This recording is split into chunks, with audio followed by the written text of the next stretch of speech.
In this video, we're going to cover section 5.1, which is solving systems of equations. So some of you might remember what a system of equations is. So a system could be two or more equations in the form ax plus by equals c. Together, they're called a system of linear equations. You can have two or more equations in a system. You could have three, you could have four. We're going to work with systems, solving systems of two equations. And in order to get a solution to a system, we have to find an ordered pair or ordered pairs that satisfy both equations in the system. And there's a couple of different ways we could do this. So we can solve a system graphically, or we can solve a system algebraically. So we're going to focus on solving systems algebraically, but we could use the graph as a check, just so we could check our answer. And we'll also tie it together, like graphically, how do we tell if we have a solution to one of these systems? So we have two methods algebraically to solve a system. We call one elimination by using the substitution method, or we can use what's called the addition method. And I'll do a few examples where I show you how to use both methods. Sometimes it's possible that a system has no solution and then be inconsistent. And graphically, in order for a system of two linear equations to not have a solution, that means that they would never cross. So they would have to be parallel. So if we had a set of parallel lines in a system, then there would be no solution because they're never going to share a common ordered pair. And it is possible that a system of linear equations has an infinite amount of solutions. That would be the case where if we were to plot both of the linear equations, that they would be the same line, that the lines would overlap each other and they would share every single possible solution. So let's look at some examples. And before we do the first one, let's just talk about the method that I'm going to cover first. So solving linear systems by substitution. And it's exactly what it sounds like, substitution. So we're going to make a substitution. So one of the equations has to be solved for one variable. So in other words, in one of the equations has to either have x or y isolated on one side. And the reason is we're going to substitute the expression that's found in step one into the other equation. So let's say, for example, y is solved for. So let's say we have y isolated on one side of the equation. We're going to substitute that expression in for y into the other equation. And you'll see exactly what I mean when we do example one. Then you're going to be left with one equation. We're going to solve the equation for the one variable. Then we're going to back substitute the value that we found in step three into one of the original equations. It doesn't matter which one. And then we could find the remaining variable. And of course, you always want to check your answers. So let's try substitution first. So look at example one. So you see how in example one, my system is x plus 3y equals 8 and y equals 2x minus 9. I want to come up with an ordered pair or ordered pairs that solve both of these equations. If it works for one, it has to work for the other one. Now I'm going to use substitution, and I already have y solved for in the second equation. You see how y is isolated? So what I'm going to do is I'm going to substitute y in the first equation with 2x minus 9 because I know y is equal to 2x minus 9, right? So I'm going to substitute x plus 3, but instead of y, I know y is equal to 2x minus 9, right? And then that has to give me 8. So there's my substitution right here. I'm substituting y with 2x minus 9 because I know that's what y is equal to. Now I just have one equation, one variable, it's just x, right? So now we could solve for x. So we're going to have x plus distribute. So 6x minus 27 is equal to 8. So I'm going to have 7x minus 27 is equal to 8. I'm going to add 27 to both sides. So I'm going to have 7x equals 35. And then when I divide both sides by 7, I'm going to get x is equal to 5.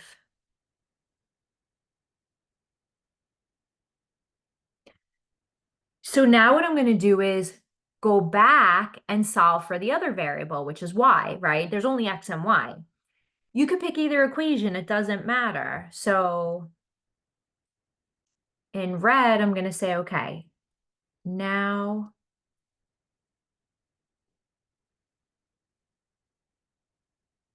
solve for y. So I'm going to use my second equation because y is already by itself. You could have used the first one. This is just going to be simpler. So y is equal to 2x, but now I know x is 5, so I'm going to substitute 5 or back substitute right into that equation, minus 9. And we're going to get y equals 10 minus 9, which is 1.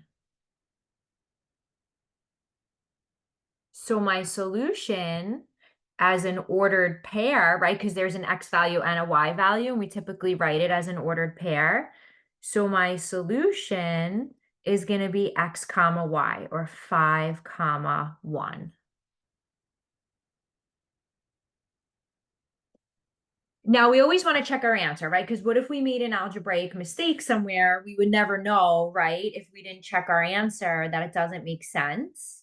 So what we're going to do is we can either plug 5, 1 back into each equation and make sure it checks out, or we could graph the equations and see where their intersection lies. So for this first one, I'm going to do it both ways. So algebraically, so first let's check our answer algebraically first. So algebraically, we have x plus 3y equals 8 and y equals 2x minus 9. So we want to check the answer that we got, which was over here, right? So we want to check the solution 5, 1.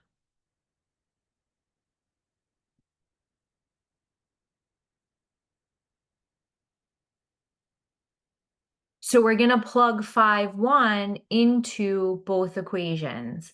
So the first one, for x, I have 5. So I'm going to have 5 plus 3 times 1 should give me 8. And 3 times 1 is 3. 5 plus 3 is 8. So that checks out. I don't know why this is doing this. And then for y equals 2x minus 9, the second equation, this should also check out. So y is 1, so that should equal 2 times x, which is 5 minus 9. And 1 equals 10 minus 9, that's true. So it checks out.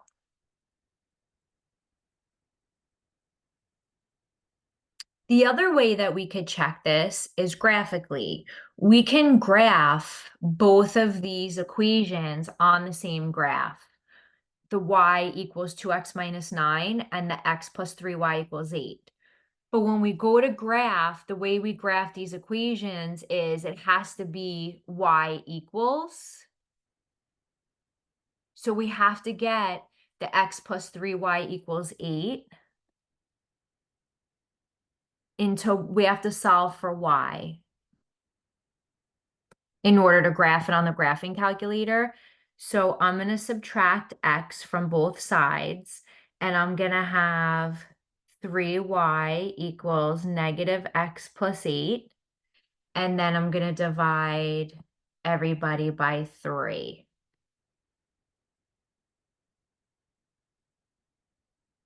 And I'm going to end up with y equals negative 1/3 x plus 8/3. So that's how I would have to graph that first equation. So we're going to graph it as y equals negative 1/3 x plus 8/3. So why don't we graph both of these equations in my system on the same graph, and I want you to see how the solution is significant. So let's go to the graphing calculator.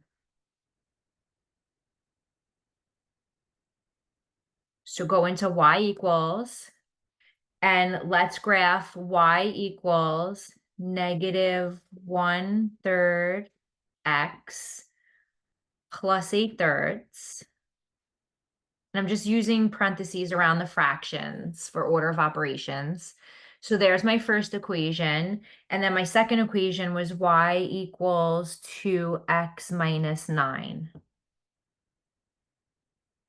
So we're going to graph them on the same graph.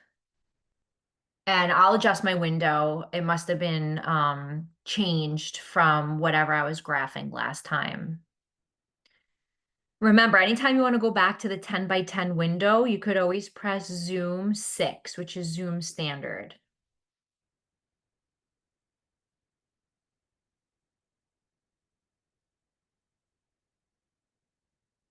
So we can see there's an intersection, right? These two lines intersect at some point.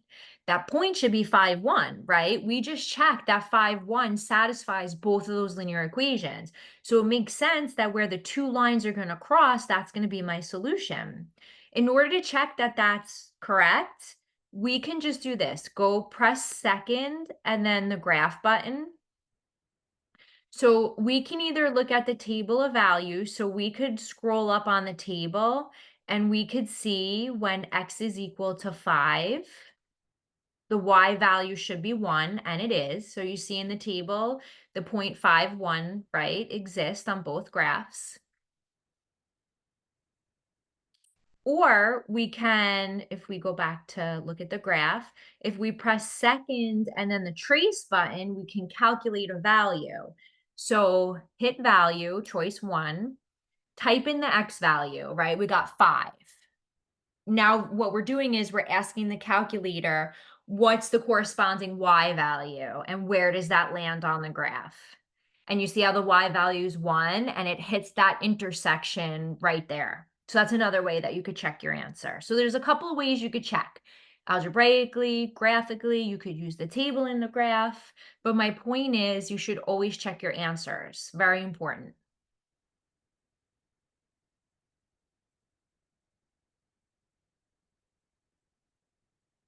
Okay, so let's go back to example B.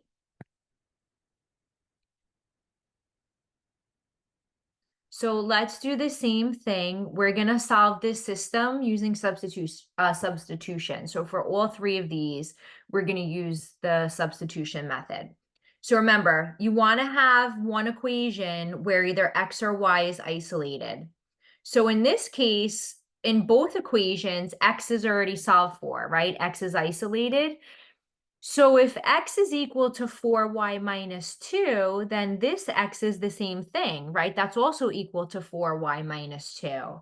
So really what that means is if x is both equal to 4y minus 2 and x is equal to 6y plus 8, well, then that means that 4y minus 2 is equal to 6y plus 8, right? So I substituted 4y minus 2 in for x. So instead of x equals 6y plus 8, I have 4y minus 2 equals 6y plus 8. Now I have one equation, one variable, right? Y. So here is my substitution. And now we can solve for y.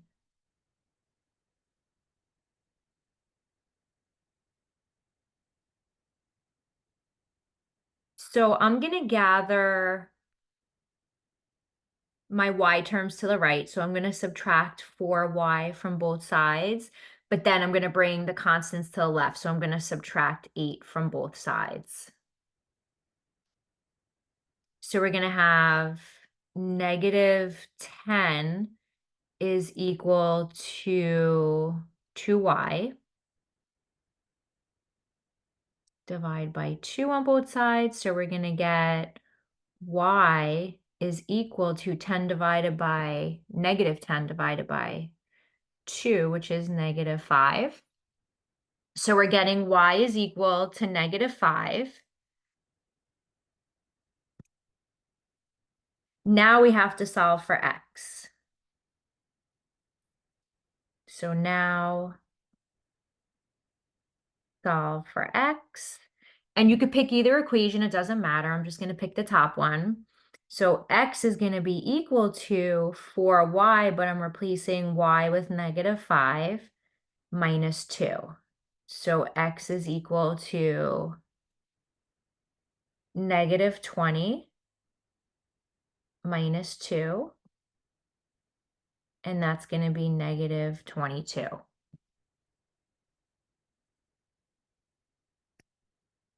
So my solution set is going to be the ordered pair negative 22, comma, negative 5, if I were to write it as an ordered pair. And of course, you want to check your answer. So go back, plug your ordered pair into each one of the equations. It should work for both. Or you could plot these two lines and then make sure that they have an intersection at the point negative 22, comma, negative 5. And that you could check on your own. Like I said earlier, I'm not going to check every single one of them just because it's time consuming and I want to make these videos, as short and as succinct as possible. So we checked the first one, but I'll leave it up to you to check the remaining ones. But they are correct. Obviously, we're doing them together, but I want you to get in the habit of checking. So let's do one more. So C, we have the system 5x plus 2y is equal to 0 and x minus 3y is equal to 0. Same method that we used for A and B, but we have to take one extra step because you see how in A and B, either x or y was already isolated, right? We had either y was equal to something or x is equal to something. I don't have that here. So I just have to pick one of these two equations and solve for either x or y. And I'm looking at the second equation, and it's really simple just to take the y term and bring it to the other side of the equation, and then I'll have x alone. So that's what I'm going to do. So x minus 3y equals 0. So if I add 3y to both sides, I'm going to have x is equal to 3y. So now I'm going to make the substitution. So now in the first equation, wherever I see an x, I'm going to substitute 3y. So I'm going to have 5 times, but instead of x, I'm going to substitute 3y. And then we have plus 2y is equal to 0. So this is going to let me solve for y first. So 5 times 3y is 15y plus 2y is equal to 0. So I'm going to have 17y is equal to 0. Divide by 17, and I'm going to get y is equal to 0. Okay, so now plugging in to solve for x now.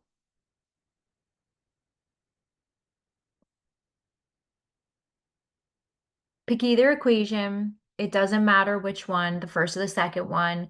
Substitute y equals 0 and then solve for x. So I'm just going to pick the first one. So we have 5x plus 2, but instead of y, I'm going to replace it with 0. So 2 times 0 equals 0. I'm going to get 5x equals 0. Divide both sides by 5. So I'm going to get x is equal to 0 divided by 5, which is just 0. So x and y happen to both be 0. So my solution set is going to be the ordered pair 0, 0. And if we were to graph this, you're going to see that these two lines are going to cross at the origin at the point 0, 0. And it's also going to check out algebraically when you plug in 0, 0 into x and y, for both of these equations. So make sure you check your answer. So this is how we solve by substitution. There's another method called the addition method where we can also solve a system. So the way we're going to do this, we're going to use this method is addition, meaning we want to add the two equations, but we want either the x term or the y terms to sum to zero, to add to zero. And it might be necessary to multiply either or both equations by an appropriate factor so that the sum of the coefficients for either x or y is zero. Once we do that, we're going to add the equations. So after we add the equations, we're going to end up with one equation with one variable. We'll be able to solve for that variable, and then we could back substitute into the original, one of the original equations to get the value of the other variable. And then, of course, we want to check our answers. So I know that sounds like a lot when we're trying to, read a set of steps to do something, but it's always easier when we actually do it. So I'm going to follow these steps that I just went over, but now we're going to use the addition method. So the goal is that imagine adding the two equations. We want either the x's to sum to zero or the y's to sum to zero. So what I try to do is add them in my head. Will either the x terms sum to zero or the y terms sum to zero? And in this case, if I were to just add these two equations, the y terms do sum to zero because I have a positive 1y and a negative 1y, which is zero. So I don't have to multiply either of the equations by a certain factor in order for this to happen. So what we're going to do is we're going to add the two equations. So I'm going to take x plus y equals 1, and I'm going to add it to x minus y equals 3. So add from top to bottom, add vertically. X plus x is 2x. Y plus negative y is 0, right? That was the point of adding them, and that's going to equal 1 plus 3, which is 4. That's going to let us solve for x first because the y's disappeared, right? So now I have one equation, one variable, which is x. So now what I could do is divide both sides by 2, and I'm going to get x is equal to 2. So now go back and solve for y. So pick either equation, it doesn't matter. I'm just going to pick the first one. And we know x is equal to 2. So I'm going to have 2 plus y equals 1. So if I subtract 2 from both sides, I'm going to get y is equal to 1 minus 2, which is negative 1. So my solution and you know what? Let me write it down here. So my solution is 2 comma negative 1. So that's the ordered pair that's going to satisfy both equations in my system. And if you go back and plug, x in 2 in for x and negative 1 in for y into both these equations, it's going to check out. Or if you graph both of these equations, your graph is going to, both your lines are going to intersect at the point 2, negative 1.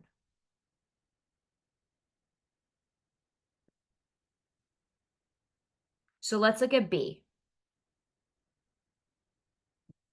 So again, we want to use the addition method. So mentally, add the two equations. See if one of the variable terms sums to 0. 2x and 2x is 4x. But when I add 3y and a negative 3y, that sums to 0. So I'm going to go ahead and I'm going to add my two equations. So we have 2x plus 3y equals 6, and 2x minus 3y equals 6. So when I add them, I'm going to get 4x equals, because 3y and negative 3y sum to 0, 6 plus 6 is 12. And then divide by 4, and we're going to get x is equal to 3. Now solve for y.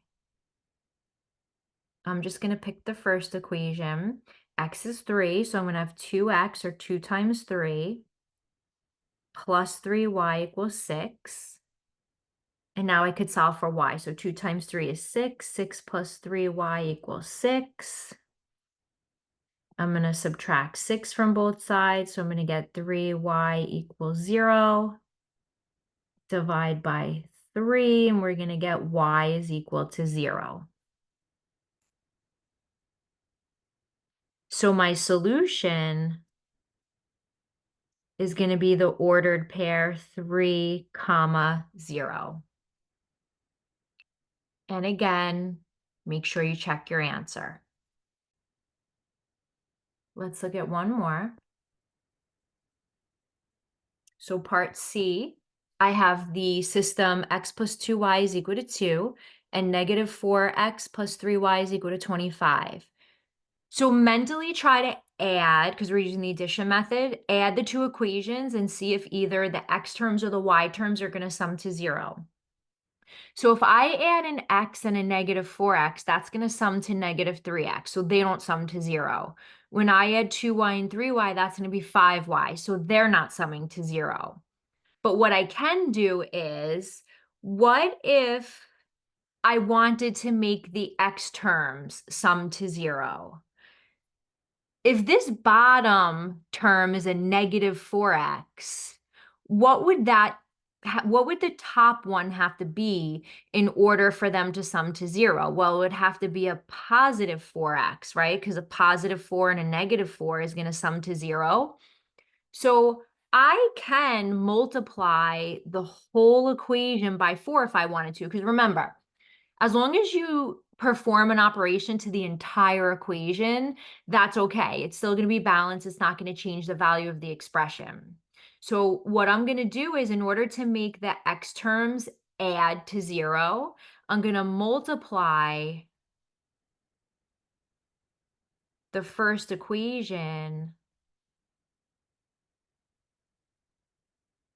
by 4. You could have made the y term sum to 0. So for example, you could have multiplied the top equation by negative 3 and the bottom equation by positive 2, because negative 3 times 2 is negative 6 and 2 times 3 is positive 6.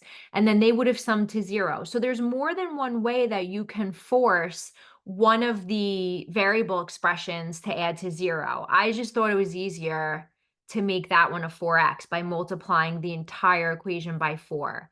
So let's multiply the equation by 4. So we're going to have 4 times x plus 2y equals 2. So that's going to be 4x plus 8y equals 8.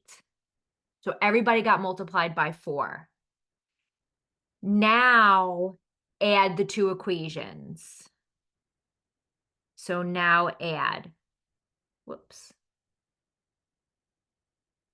So I'm going to add equation 2, which is the negative 4x plus 3y equals 25. So I'm going to add the two equations. So 4x plus a negative 4x is 0. Now I have an 8y plus a 3y, which is going to be 11y. And then that's going to equal 8 plus 25, which is going to be 33. And now I could solve for y. So if I divide both sides by 11, I'm going to get y is equal to 3. Now that I have my y value, I can go back and now solve for x.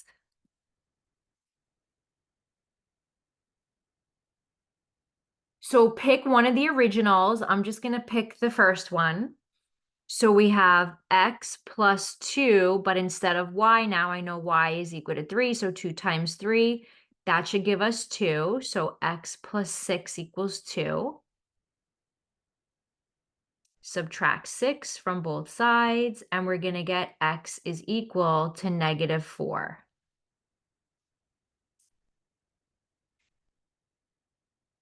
And I'll put the solution up here because I have more room. So the solution is going to be the ordered pair -4, comma 3. And of course, like I keep reiterating, make sure you check your answers. And now that wraps up section 5.1. So all we're covering is how to solve a system of two equations by using either the substitution method or the addition method.